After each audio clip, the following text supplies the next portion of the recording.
So ನೋಡಿ, ಈ ಪ್ರಾಬ್ಲಮ್‌ಗೆ ನಾವೇನ್ ಮಾಡಿದ್ದೀವಿ ಅಂದ್ರೆ ಇದು common toilet. So common toilet ಅಲ್ಲಿ ಇಲ್ಲಿ ಇನ್ನೊಂದು ಡೋರ್ ಇದೆ.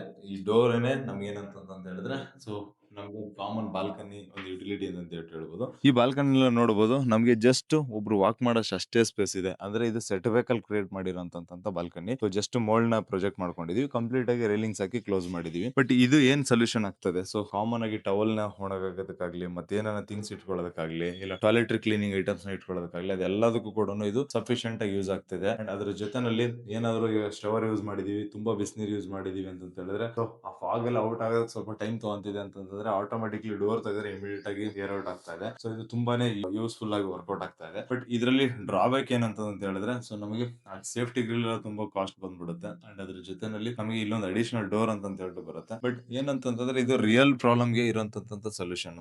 ಸೊ ಯಾರಾದ್ರೂ ಮನೆ ಕಟ್ಕೊಂತಿದ್ದೀರಾ ಅಂತ ಹೇಳಿದ್ರೆ ಇಲ್ಲ ಮನೆ ಕಟ್ಕೊಂತಿದ್ದಾರೆ ನಿಮ್ ಫ್ರೆಂಡ್ಸ್ ಅಂಡ್ ಫ್ಯಾಮಿಲಿ ಇಲ್ಲ ರಿಲೇಟಿವ್ಸ್ ಯಾರಾದ್ರೂ ಅಂತ ಹೇಳಿದ್ರೆ ಸೊ ಇದನ್ನ ಅವರಿಗೆ ಶೇರ್ ಮಾಡಿ. ಖಂಡಿತ ಯೂಸ್ ಆಗುತ್ತೆ. ಖಂಡಿತ ಅವರು ಕೂಡ ಲೈಕ್ ಮಾಡ್ತಾರೆ. ಇಫ್ ಪಾಸಿಬಲ್ ಅವರು ಕೂಡ ಇಂಪ್ಲಿಮೆಂಟ್ ಕೂಡ ಮಾಡ್ಕೋಬಹುದು.